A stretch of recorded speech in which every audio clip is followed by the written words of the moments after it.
Hello guys, welcome back to my page তৌফিক actually. যাই হোক, সবাই ভালো আছে, আলহামদুলিল্লাহ আমি ভালো আছি। সো এই মুহূর্তে আমি আছি হচ্ছে নিউ মার্কেট। তো বৃহস্পতিবার শুক্রবার মানে কিন্তু একটু ব্যস্ততা।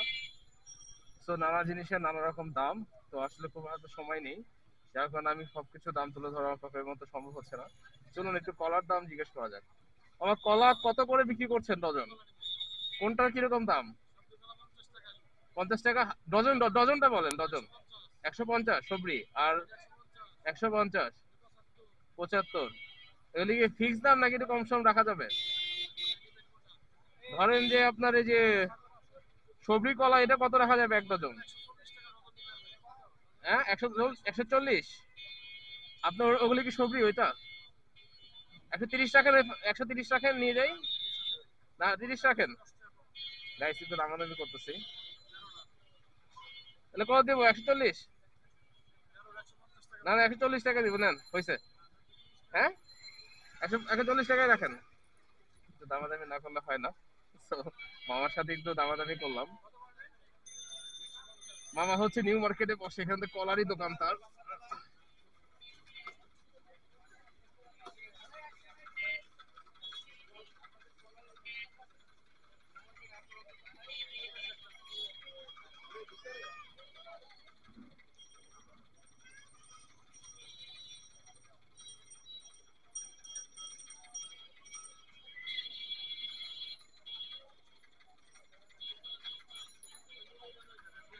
সো আমার এখানে হচ্ছে 120, 30। মামা একটু কষ্ট করে ধরেন।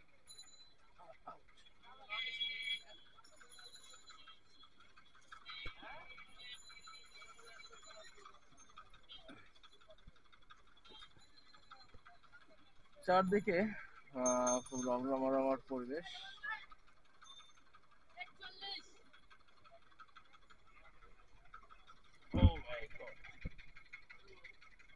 রমজান আসতেছে, এখন কলার চাপ বাড়বে। তো সবাই এখন কলা কিনবে, ফল কিনবে। আমাদের দেশের এটাই একটা সমস্যা, রমজান আসলে সবকিছু দাম বেড়ে যায়। ঠিক আছে মামা, আল্লাহ হাফেজ।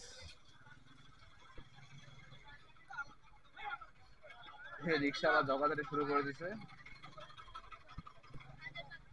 এই ঢাকা শহর মানে হচ্ছে প্রতিনিয়ত এক অদ্ভুত, মানে বিভিন্ন কার্যকলাপ দেখার মতো জায়গা। নানা মানুষ নানা বিষয় ব্যস্ত, কাবু মোবাইল টিপতে টিপতে সে পথ হারিয়ে অন্যদিকে হাঁটা দিচ্ছে।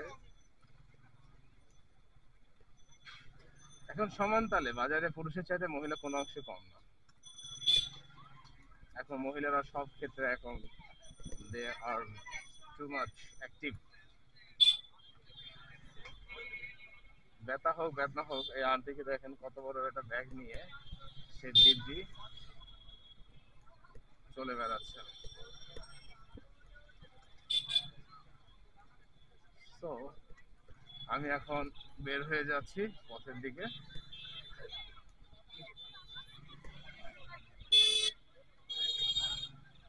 মাঝে মাঝে আসলে ফোন দিয়েও কাজ হয় না, লিটারালি ইটস ভেরি ডিফিকাল্ট।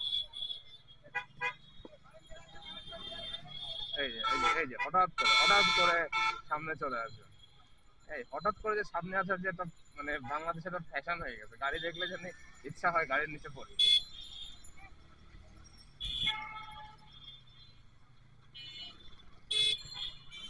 যাই হোক, লিটারালি এখন একটু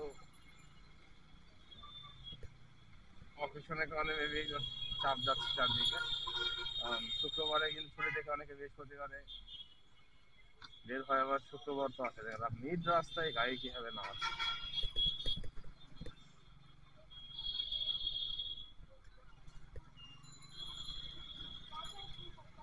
আমি জাস্ট দেখে তো অবাক, লিটারালি।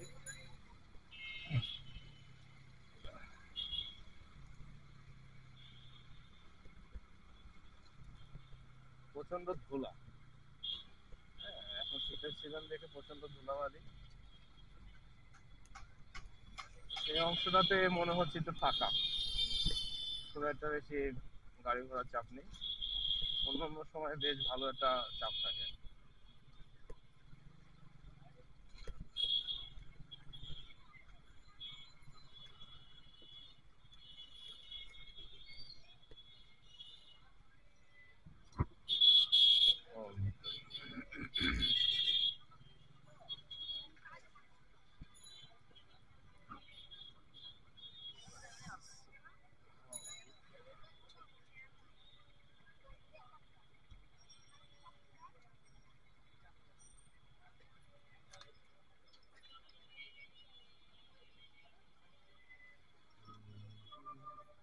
দেখুন চারদিকটা যে ঘুরে ঘুরে দেখেন, উপরে ওভারব্রিজ, এদিকে কত দোকান। এইদিকে মূলত হচ্ছে আপনার যে সায়েন্স ল্যাব, এই জায়গাটার নাম। এখানে অনেক প্রকার বাদ্যযন্ত্র পাওয়া যায়। যারা বাদ্যযন্ত্র বা গিটারিস্ট, ভায়োলিন, হারমোনি, তবলা এই ধরনের জিনিস পছন্দ করেন বা কিনতে চান, তারা কিন্তু সহজেই কিন্তু এই লোকেশনে আসলে আপনাদের কাঙ্ক্ষিত জিনিস পেয়ে যাবেন। কারণ লিটারালি এটা মূলত হলো ঢাকা শহরের মধ্যে খুব একটা ফেমাস জায়গা আমার মনে হয়, আমার জানার মতে। অন্য জায়গায় থাকতে পারে বাট সেটা আমার অবগত না আমি। যেমন ওখানে দেখেন সিভিক মিউজিক পয়েন্ট, ভালো মান, ন্যায্য মূল্য। সামনে আমাদের ওইদিকে আছে আরো সায়েন্স ল্যাবের অপোজিটে। জায়গাটা মোটামুটি একটু কোলাহলপূর্ণ।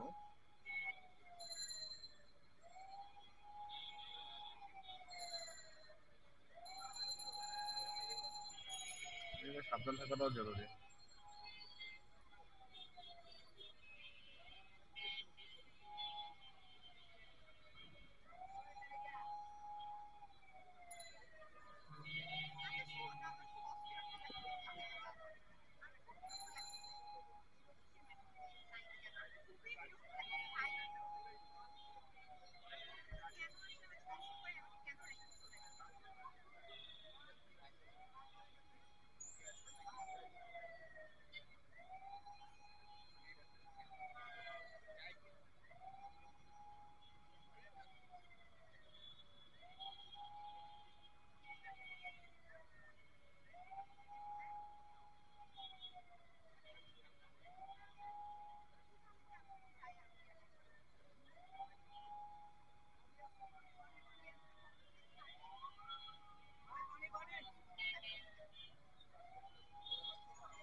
লিটারালি এই পয়েন্টের দিকে জ্যামের পয়েন্ট, যার ফলে তো জ্যামের পেশাটা একটু থাকাটা স্বাভাবিক।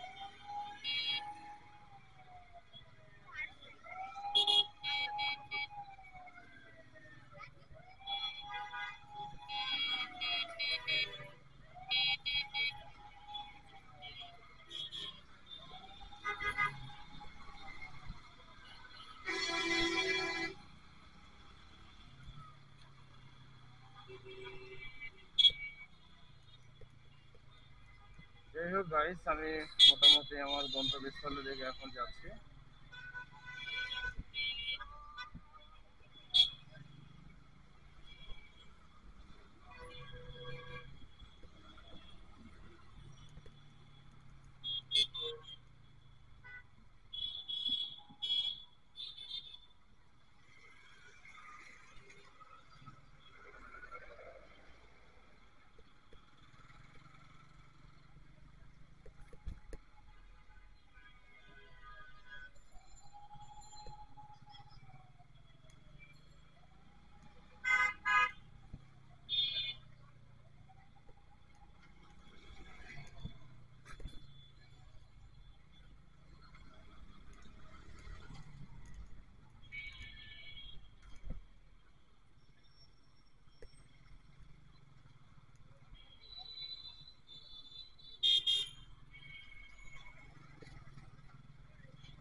সো গাইস, যে যেখানে থাকবেন সবাই ভালো থাকবেন। দেখা হবে নতুন কোনো জায়গাতে নতুন কোনো টপিক নিয়ে। তো টিল দেন টপিক অ্যাক্টিভিটির সাথে থাকুন। পথটা যারা এখন আমার পেজটা এখনো ফলো করেনি তারা কাইন্ডলি এখনো ফলো করে ফেলুন। আর হচ্ছে বেশি বেশি শেয়ার করুন ভিডিওটি যদি ভালো লেগে থাকে। তো দেখা হচ্ছে নতুন কোনো ভিডিওতে। আল্লাহ হাফেজ।